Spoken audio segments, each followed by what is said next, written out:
We have one more speaker, Dr. Gary Thompson. He is a doctor of clinical psychology who completed his undergrad education at the University of Utah in Salt Lake City and his doctorate in clinical psychology from Southern California. In addition to his personal experiences involving his 6 biracial children, he has completed thousands of hours of training, therapy, and assessments and legal advocacy work with children in both the private and public school settings in multiple states. He is also the author of an award-winning doctoral dissertation which tackles why many African American children underperform in schools. He is also an expert in psychological and educational testing, as well as privacy acts surrounding the use of these tests in both private and educational settings.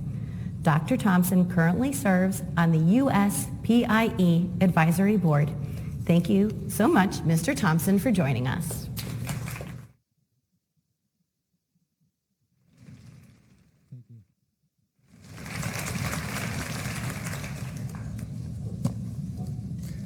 How you doing, Tennessee? Good. You know, this is the first time in my life that I have ever set foot in southern soil in the United States.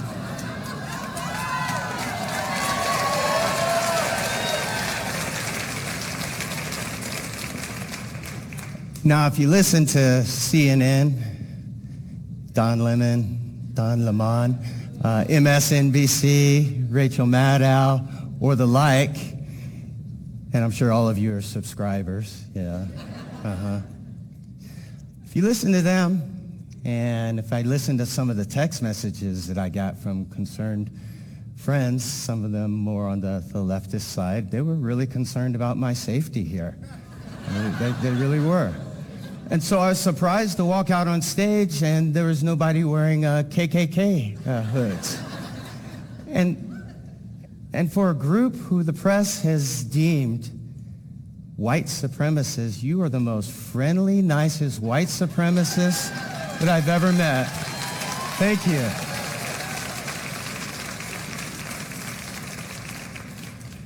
That's some crazy stuff.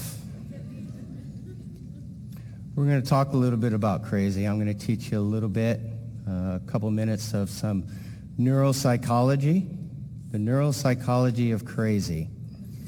And as we see here,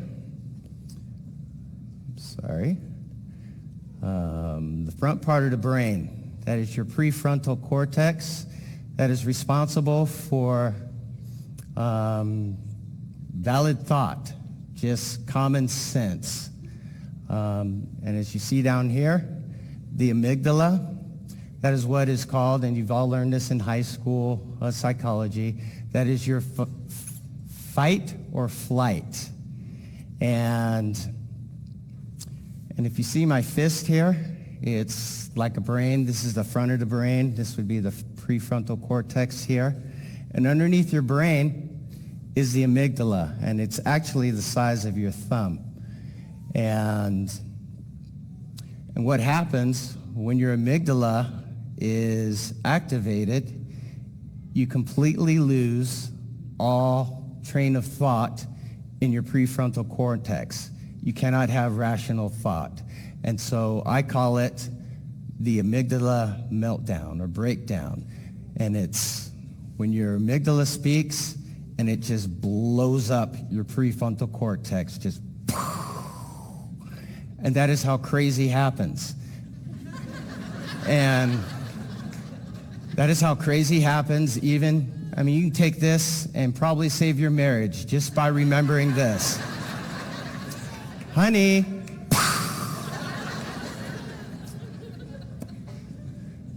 Activists, and you'll see them.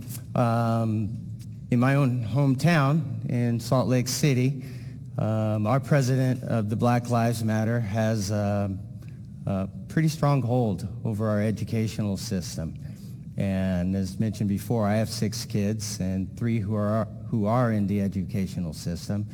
And she basically is the leader for all of these educational reforms that we're getting ready to see and that you may be seeing also. I just thought I wanted to play a clip from her and just give you a little idea of what I'm dealing with. I had no intention of getting involved in the critical race wars.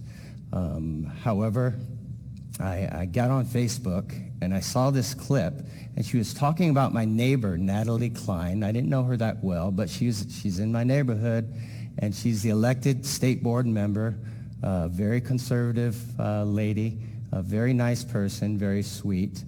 And she spoke out against critical race theory. Black Lives Matter spoke back and said they were coming after her and that they were going to protest. But let me show you a short clip of Miss Scott. Or not. Bro, I'd be more afraid of them than Black Lives Matter, but don't worry, Black Lives Matter is coming for you. Hard, hard.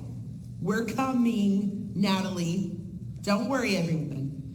What I need Black Lives Matter to do is call the Utah State School Board about Natalie Klein tomorrow. Okay? I'll share all of her posts in the group so you can see how racist, transphobic, homophobic this woman is. And do we put up with it? No. Honey, the days when you can discriminate against black children in Utah are over. No. She thought. She really posted that stuff and thought that we won't come at her with a protest, that we won't come with a calling campaign, that we won't come with civil rights lawsuits, that we won't file a civil rights complaint with the Department of Justice. Somebody come get your girl, because Black Lives Matter is coming. Natalie, honey, you're lucky I haven't been on Facebook. We're waiting for your apology and your resignation, because those are the only things that we're going to accept. Good luck.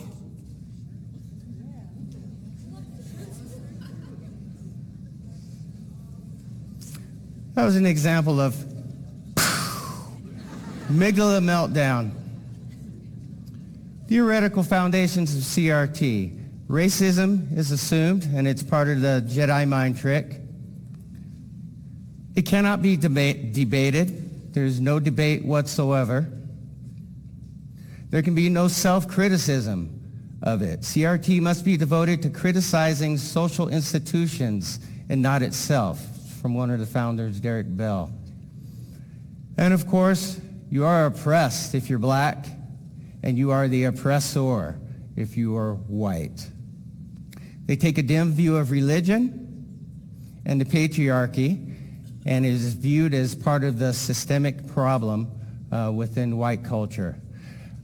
I attended the Coca-Cola's Robin DiAngelo's seminar on confronting racism, understanding what it means to be white. Now, I'm just going to stop right there. I mean, I'm looking at 200 white people here. I see, the average age here is probably about 35, 40. So I figured you had 40 years of experience to understand what it meant to be white, but you had to hear this in a seminar from Robin DiAngelo. And the first slide that came up was, folks, just be less white. Come on now. Just do it.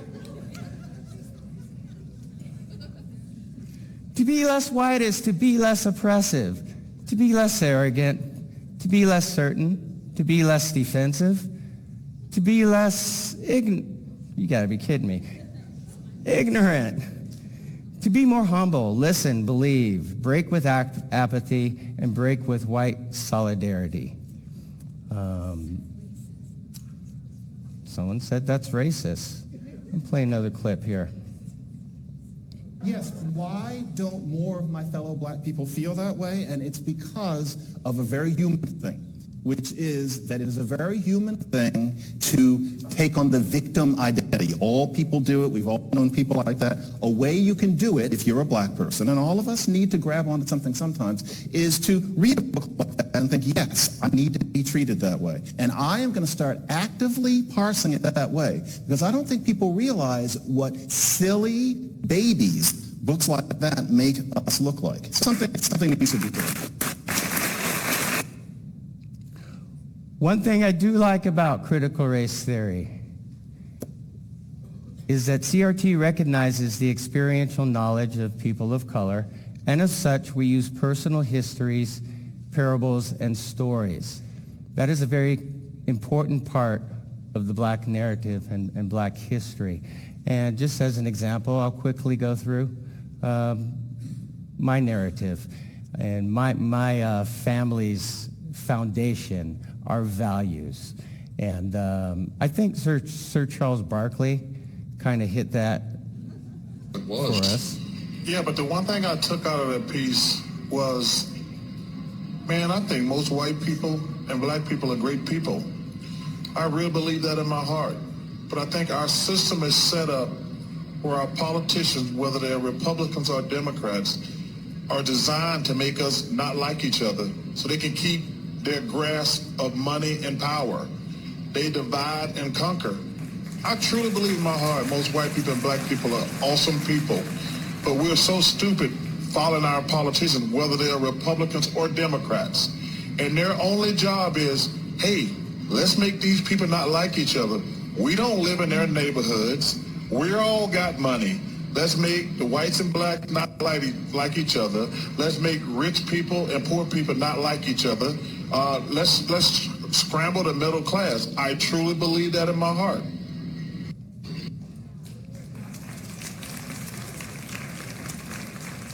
Chuck believes that, and so did my mom and dad. As soon as that's them, as soon as they got engaged. And this is my grandmother and grandfather. They grew up in the coal mines in West Virginia. And I did lie. I have been in Tennessee.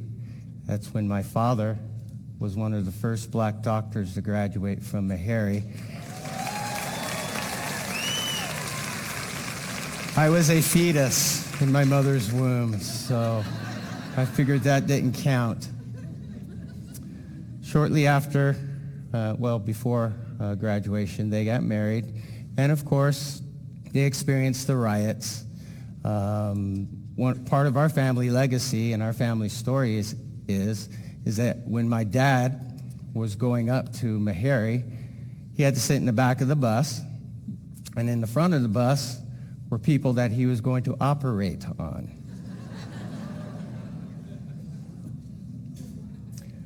My mom today is an extremely religious Christian.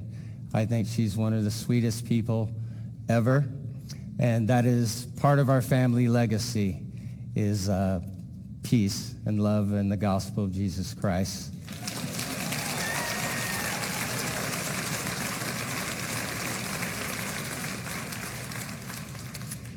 My dad, who passed away 7 months ago, thank you.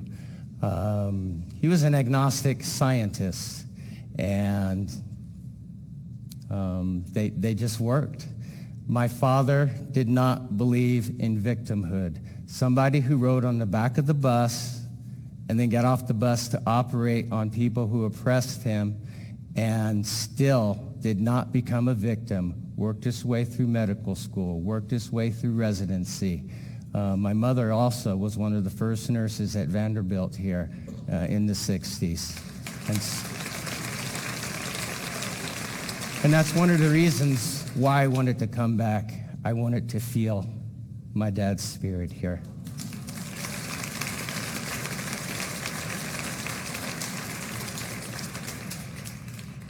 My wife, Dr. Frances Thompson, is one of the most talented pediatric neuropsychologists and trauma clinicians, I think, in all of the United States, but definitely in the Western United States.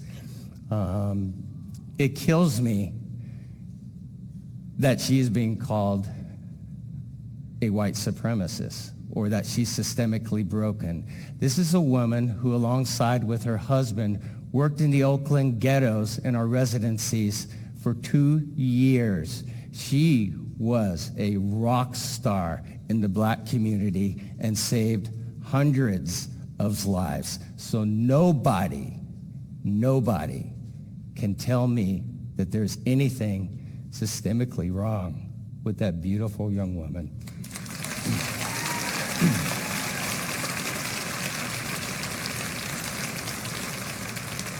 Now, somehow, when I was talking about Common Core all over the nation, I got labeled as a quote-unquote right-wing nutbag. This is my wife and I in graduate school. I was at a fundraiser at the guy who did this painting for Barack Obama, and I voted for Barack Obama back then. Our family is extremely diverse. This is our extended family. Many cultures, many races here. And finally, my own family. And to be honest, this is the only reason why I'm up here. I'm not up here because I'm a Democrat or a Republican or an activist. I'm none of them. I am a father. And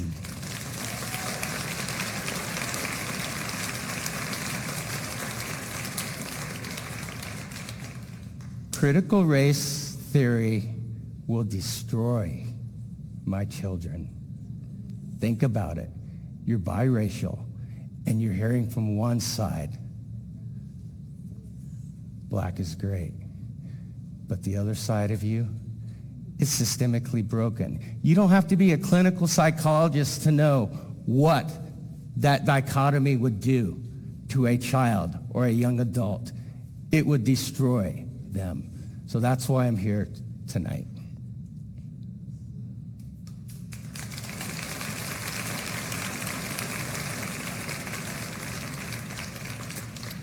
I want to talk a little bit about implicit bias and unconscious bias.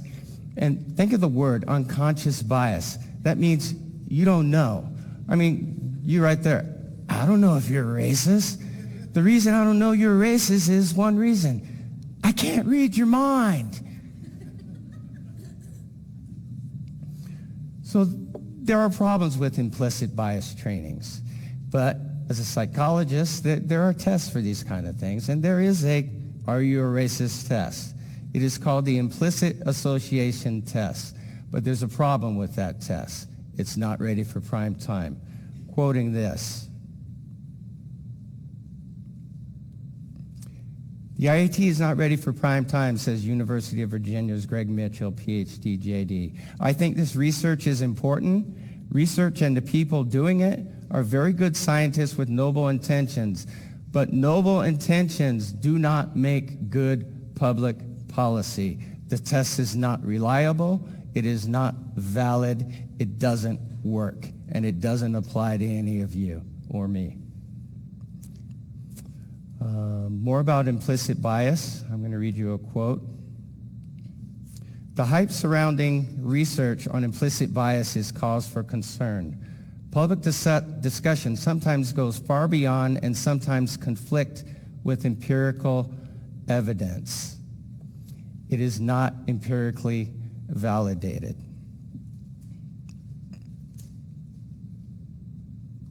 From a law review, what's wrong with critical race theory?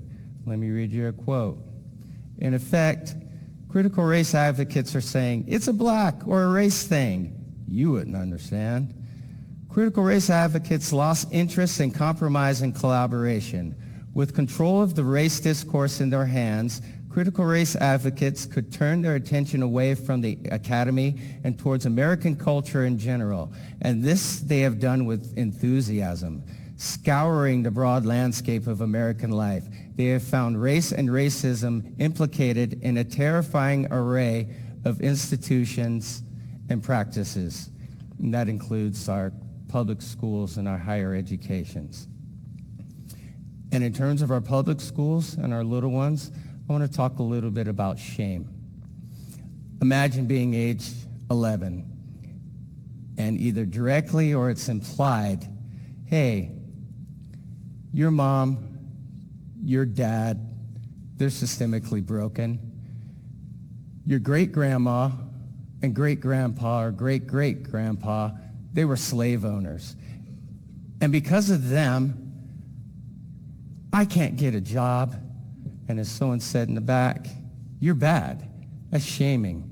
There are psychological underpinnings for the impacts of shame. I'm going to read. This is from the Journal of Anxiety Disorders, Shame and Guilt Proneness, Relationship with Anxiety Disorders in a Clinical Sample. Here's a snapshot from that.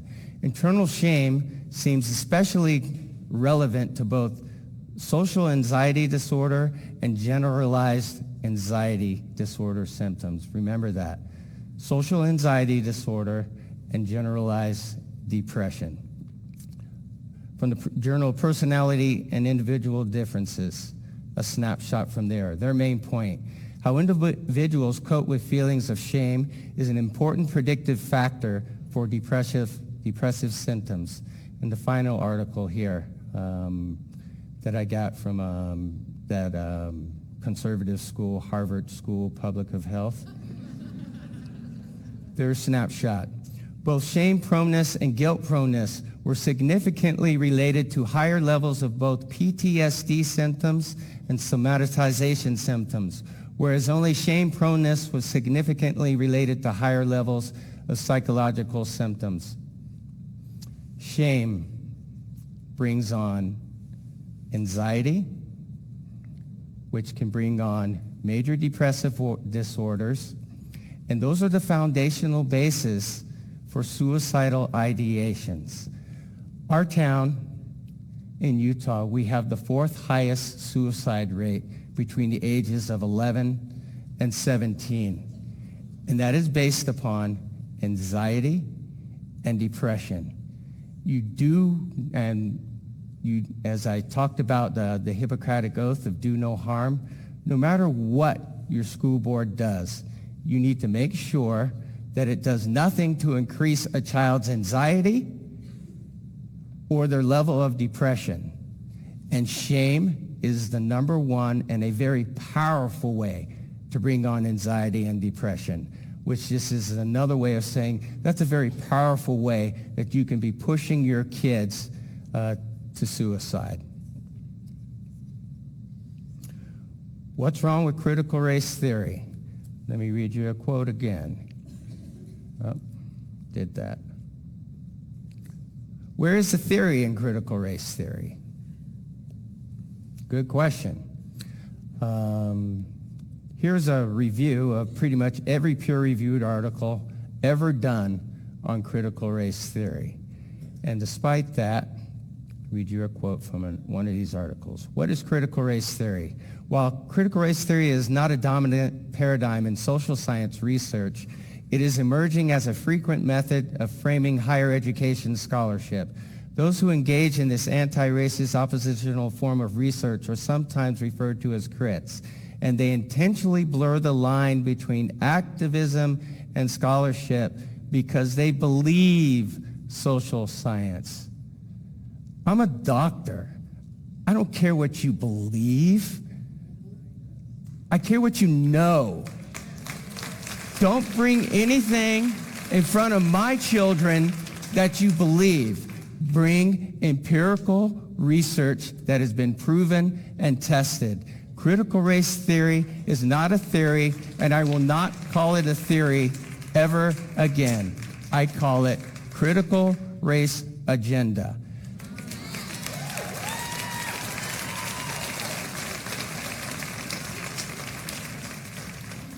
Because above all else, first, do no harm with our kids.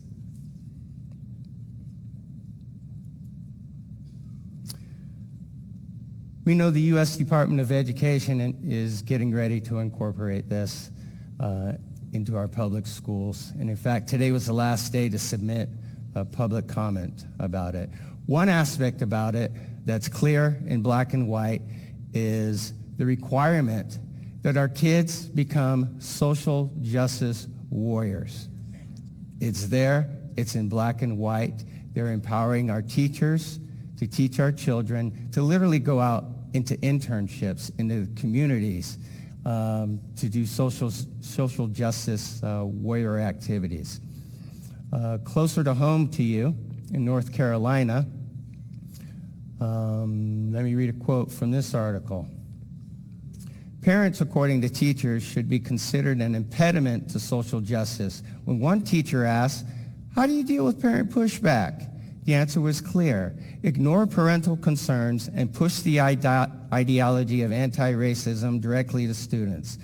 You can't let parents deter you from the work.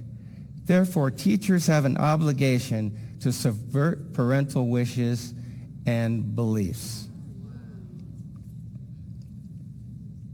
From the district's Office of Equity and Action Plan, the document reads, even in the face of opposition, equity leaders can draw on a heartfelt conviction for what is best for students and families. In other words, the school should displace the family as the ultimate arbiter of political morality. Now, much closer to home, you folks have hired FHS, a diversity consulting, the board, Williamson County Board, I believe, as a consulting group. Who are they? Yes, 2 people. In 2017, 2 professionals embarked on a shared entrepreneurial venture, something that combines service and quality representing their professional talents.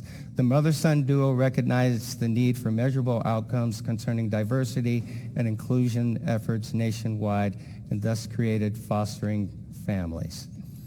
From their website, and they do quote something, I just want to use this as an example. Research shows unconscious bias occurs automatically because the brain relates past experience and quick decision making.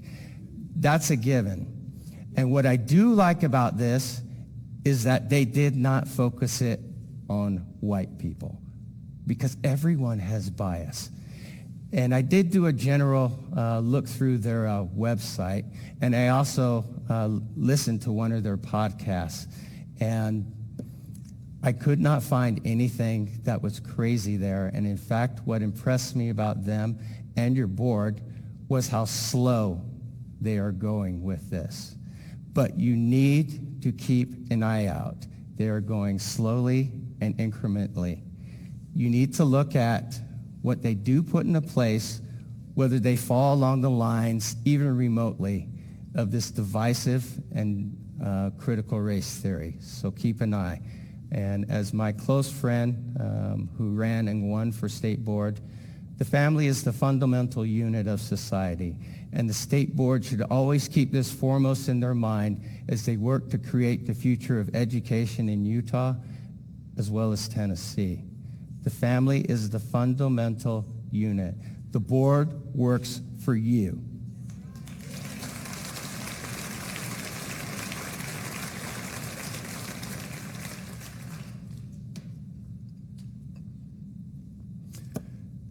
Here's a price I pay for coming out and speaking against this. And of course, the Washington Post and all the woke media, they have me figured out. I just want to look at one article. Black and brown extremists. Across the far-right spectrum, people of color play a more visible role. And I couldn't be more visible than this, coming down to the deep south, speaking to 300 white people, conservatives. So they apparently have me figured out. Let's read on. Part of their standing on the white right is that they're constantly willing to attack other people of color and say anti-black things in ways that kind of ingratiate them to white conservatives, says Martina Hossain, the professor. Has anything come out of my mouth that is anti-black? No. It's condescending the way the mainstream media treats African American conservatives.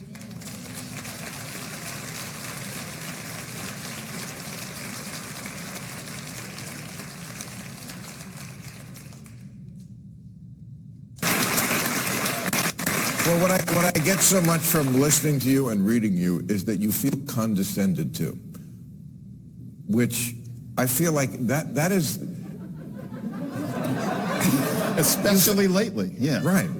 And I see that all the time, and I do wonder why that's not more in the dialogue we have with. It's the strangest thing. Like, you read a book like, and yeah, we're going to have to be specific, White Fragility, which basically says that black people are these hothouse flowers where everybody has to tiptoe around us, and, you know, we're always crying and we're always angry, and we're just so very, very, very delicate. I don't feel like that person. That book is talking down to me as far as I'm concerned. It really should be called Black Fragility. Right? Yes, it should be used to keep tables from wobbling. That is the only use for that book. And yet...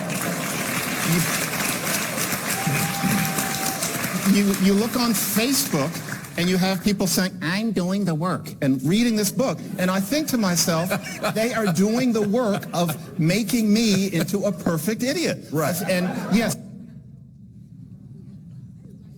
I don't have much time left, but I think the bottom line here is something else that I said when I interviewed with Michelle Malcolm. The end result for this is 250 million white Americans to take a knee, whip out their checkbooks for reparations, to get in the back of the bus, and then shut the hell up and ask no questions. That's the bottom line out of all of this. That is not the legacy that my parents went through. Where critical race theory is taking us is segregation. Again. It wasn't fun for my parents, and I can't imagine it would be fun for any of you folks here. That is not the legacy. Sorry.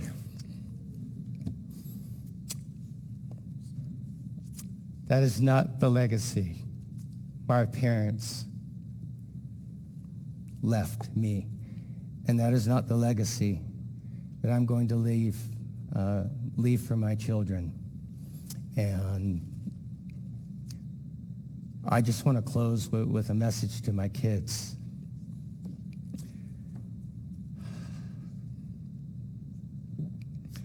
You have the right and the obligation, but especially the right, to form your own racial journey. And regardless of what way that you choose, I will always love you, and your mom will always love and care for you. You do not have to please anybody, no politician, no teacher, no professor, no neighbor. You are who you are, and you get to decide, nobody else. And that's just the way it is. I want to thank each and every one of you here. I feel such a powerful spirit from each and every one of you.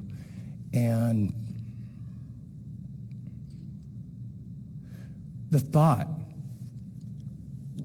of having any of you take a knee for me disgusts me.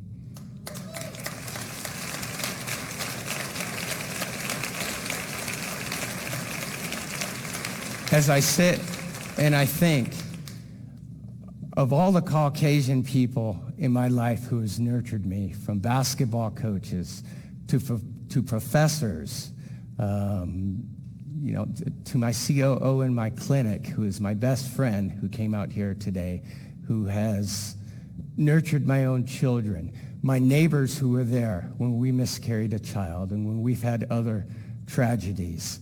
There was no talk of black and white and systemic racism or that kind of stuff. The only talk was love. And I want to thank you all for the love that you showed me. Thank you.